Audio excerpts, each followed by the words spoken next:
और प्रदेश में पहली बार मुख्यमंत्री आवास पर सामूहिक क्षमा वाणी कार्यक्रम का आयोजन हुआ। जयपुर में चतुर्मास कर रहे जैन साधु संत और साध्वी मुख्यमंत्री निवास पर पहुंचे। सीएम भजनलाल ने जैन साधु संतों का आशीर्वाद भी लिया।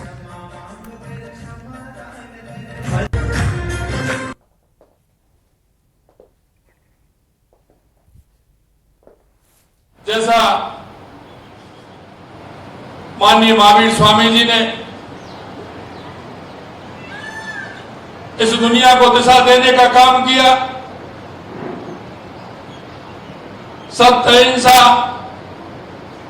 अपरिग्रह के माध्यम से, मैं ऐसे महावीर स्वामी जी के चरणों में नमन करता हूं, वंदन करता हूं कि उन्होंने दुनिया को एक ऐसा रास्ता दिखाया जो हमेशा उनके रास्ते पर चलते हुए, उनके रास्ते पर आगे बढ़ते हुए उन्होंने एक दिशा देने का काम किया। और आज हम कह सकते हैं कि हमारे हजारों सालों की हमारी ये संस्कृति, हमारा ये विचार आज कितना भी परिवर्तन है, लेकिन आज के अगर हम समय में देखें तो उनका दिखाया हुआ मार्ग आज हमको प्रशस्त करता है।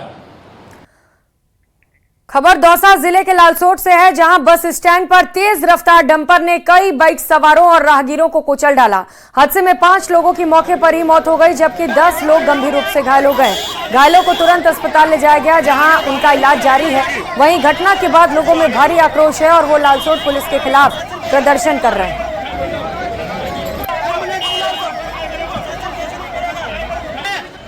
सुबह 8 से रात्रि को 8 बजे तक नो एंट्री है इस इलाके में। आम आदमी किसान का कोई ट्रैक्टर नहीं चल रहा है बजरी में, लेकिन बड़े लोगों के डंपर चल रहे हैं। ये राजनीतिक सह पे चल रहे हैं। राजनीतिक सह किसकी है तो जांच का विषय इस महीने में नहीं पढ़ूंगा, लेकिन जो घटना है बहुत गंभीर घटना है। इससे जनहित अपराध हो नहीं सकता और हम जब तक यहाँ का पुलिस प्रशासन जो जिम्मेदार है उसको सबको नहीं हटाया जाए तब तक ये लोग प्रशासन का डर नहीं है लोगों में आम आदमियों में भय है और अपराधियों में डर नहीं है। और कारण यही है, पहले घटनाएं होती थी, जांच भी होती थी, लोगों में डर लगता था कि हम गलत करेंगे तो बुरा, लेकिन आजकल क्या है, आजकल घटनाएं हो रही है, कोई सुनने को तैयार नहीं है। उधर जैसलमेर में लापता हुए 2 बच्चों की बॉडी वाटर टैंक से मिलने के बाद परिजनों और लोगों में आक्रोश है। आक्रोशित परिजनों ने शव लेने से इनकार कर दिया है और मोर्चरी के बाहर धरना प्रदर्शन करते हुए न्याय की मांग कर रहे हैं। परिजनों ने दोनों मासूमों की हत्या की आशंका जताते हुए निष्पक्ष जांच कर हत्यारों को गिरफ्तार किए जाने की मांग की है। वहीं धरना प्रदर्शन को देखते हुए कानून व्यवस्था बनाए रखने के लिए प्रशासन ने मोर्चरी के बाहर भारी मात्रा में पुलिस जाब्ता तैनात किया है। वहीं एसपी ने कहा कि वो इस घटना की हर पहलू से जांच कर रहे हैं। के गले में गला दबा हुआ और कुछ और भी निशान है। इससे अंदेशा ये लगाया जा रहा है कि ये दोनों की निर्मम हत्या हुई है। इसकी निष्पक्ष जांच हो। जब तक मुलजिम नहीं पकड़े जाएंगे तब तक कोई पोस्टमार्टम रिपोर्ट नहीं की जाएगी। बच्चों की डेड बॉडी कांके मिली है। घटनास्थल जो है वहाँ पे ऑफिसर ने सभी अलामत चेक किए हैं। इसके अलावा डेड बॉडी का निरीक्षण भी मैंने किया है। इस केस में पोस्टमार्टम करा करके पता चलेगा कि बच्चों की मौत किस कारण से हुई है और पोस्टमार्टम के बाद हम लोग आगे की इन्वेस्टिगेशन करेंगे। तो वहीं झुंझुनू के सुल्ताना कस्बे में जलदाय विभाग द्वारा पाइपलाइन डालने के लिए तोड़ी गई सड़क अब वार्ड 10 और 7 के निवासियों के लिए परेशानी का सबब बन गई है।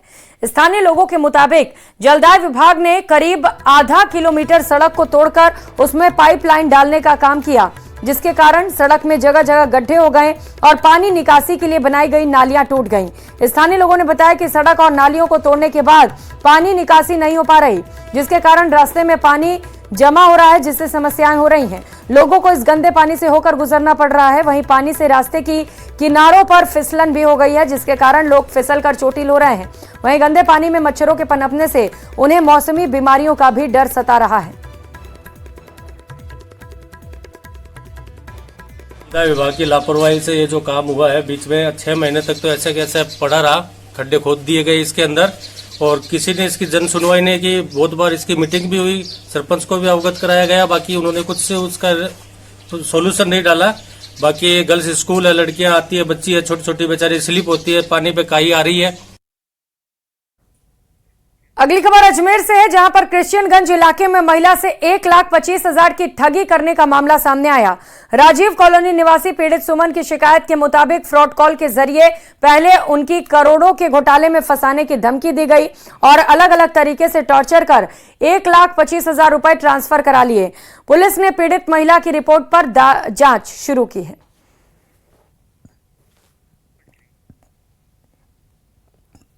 पास नरेश विश्नोई के नाम से कॉल आया कि उसने धमकियां देकर 1,25,000 रुपये ट्रांसफ़र करवा लिए, जिससे महिला को ठगी का महसूस हुआ।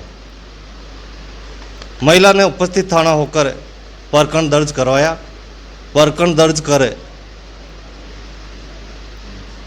अनुसंधान सहायक उपनिरीक्षक मगाराम जी को सौंपा गया। खबर कोटा से है, जहां सुल्तानपुर में कांग्रेस का अनिश्चितकालीन धरना जारी। आज चौथे दिन सुल्तानपुर बंद का आह्वान किया गया और सुबह से ही बाजार बंद का असर दिख रहा है। हालांकि व्यापार महासंघ ने बंद को समर्थन नहीं दिया है। बता दें कि नगर पालिका में फैली अव्यवस्थाओं और सफाई कर्मचारियों को वेतन की भुगतान की मांग को लेकर यह प्रदर्शन किया जा रहा है।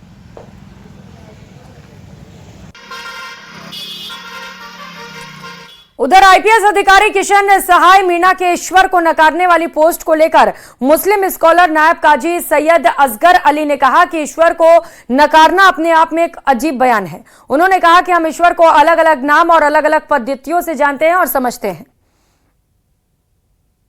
सुनने का मिला आईएएस अधिकारी जी का कि उन्होंने ईश्वर, परमात्मा, जगन्नाथ, अल्लाह, गॉड सबको नकार दिया है और साइंस को ही महत्व दी है। देखिए, धर्म कभी भी साइंस के परे नहीं होते और मैं विशेषकर इस्लाम की बात करूं तो इस्लाम में महत्ता है ईमान की, और ईमान भी 2-3 चीज़ों पर बहुत ही ज़्यादा कुव्वत के साथ इस्लाम में ईमान को दर्शाया गया है। एक तो ये कि इस पूरी सृष्टि का निर्माता जो है वो एक ईश्वर है और उसी ने इस सृष्टि को बनाया है और वही इसका संचालन करता है। दूसरी, जीवन और मृत्यु देना, किसी भी व्यक्ति का जन्म जो होता है वो ईश्वर के आदेश पर और ईश्वर के द्वारा ही होता है, और उसकी मृत्यु भी जिस पल भी उसको आनी है वो एक क्षण, एक पल भी उससे आगे बढ़ नहीं सकता। और फिलहाल यह वक्त चला छोटे से ब्रेक का, आप कहीं मत जाइएगा, हम लौटेंगे फौरन। तो वहीं डूंगरपुर जिले के सागवाड़ा थाना क्षेत्र के सागवाड़ा नगर में पंचायत वाटिका के पास स्थित एक ज्वेलरी शॉप को बीती रात चोरों ने निशाना बनाया। चोर शॉप के शटर को तोड़कर हजारों रुपए के चांदी के जेवरात ले उड़े। चोरी की वारदात सीसीटीवी कैमरे में कैद हो गई है। पुलिस ने मामला दर्ज कर जांच शुरू की है।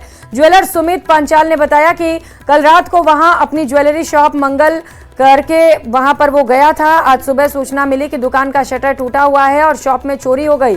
सूचना पर शॉप पर पहुंचकर उसने देखा तो शॉप का शटर टूटा मिला। वहीं शॉप के अंदर काउंटर पर लगे ज्वेलरी डिस्प्ले टूटे हुए थे। डिस्प्ले में लगे हजारों रुपए के चांदी के जेवरात भी गायब थे। चोर शॉप से हजारों चांदी के जेवरात चुरा ले गया है। इधर चोरी की पूरी वारदात वहां लगे सीसीटीवी कैमरे में कैद हुई है, जिसमें 3 चोर दिखाई दे रहे हैं। 6 बजे के आसपास मेरे दुकान पे जो वर्क काम करते हैं उनका फोन आया था कि अपना शटर टूटा हुआ है।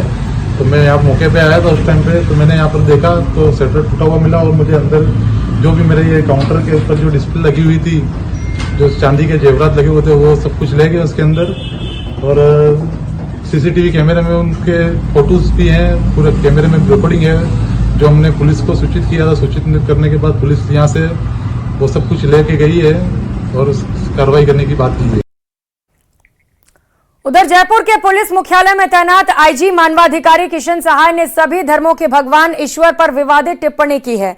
आईपीएस किशन सहाय ने एक वीडियो जारी कर कहा कि ईश्वर, अल्लाह, गॉड जैसी कोई शक्ति न कभी थी न होती है।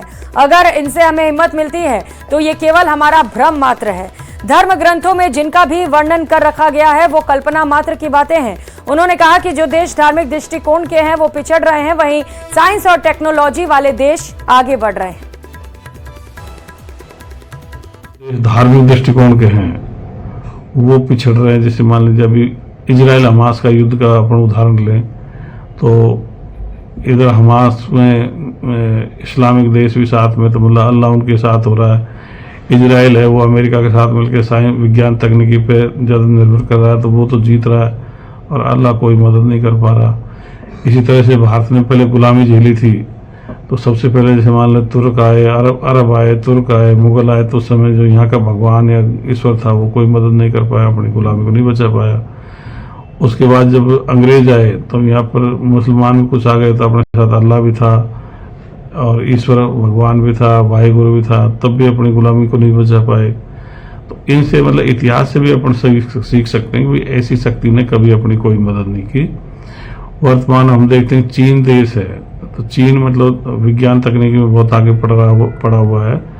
37 टेक्नोलॉजी में वर्ल्ड में वो सबसे आगे चला गया, इसको 44 में से पहले स्थान पर है।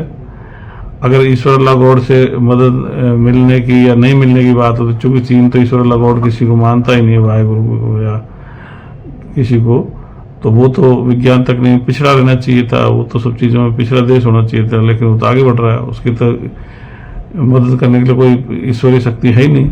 इसका मतलब यह है कि ईश्वर अल्लाह गॉड जैसी कोई शक्ति न कभी थी न होती है।